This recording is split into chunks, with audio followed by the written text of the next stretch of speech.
सबसे पहले header file include करें, मेन फंक्शन डिफाइन करें। हम एक नेस्ट लूप बना रहे हैं आई का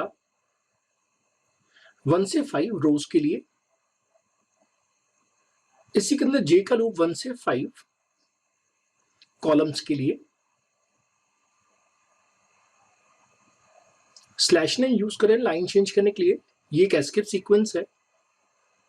सेम लॉजिक हम डब्ल्यू और बी के लिए लिख रहे हैं। पहले हम इफ कंडीशन दे रहे हैं कैरेक्टर सी के लिए, I1 first row, I5 fifth row, J1 first column.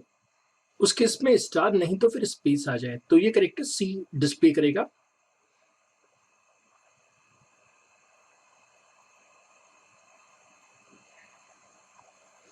अब हम कंडीशन दे रहे हैं डब्ल्यू के लिए, J1 first column, J5 fifth column, I2 साथ साथ जे की कंडीशन डब्ल्यू के एसिंग पार्ट को शो करने के लिए।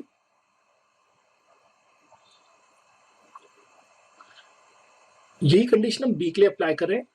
J1 first column, J5 fifth column, I1 first row, I3 middle और I5 लास्ट रो के लिए।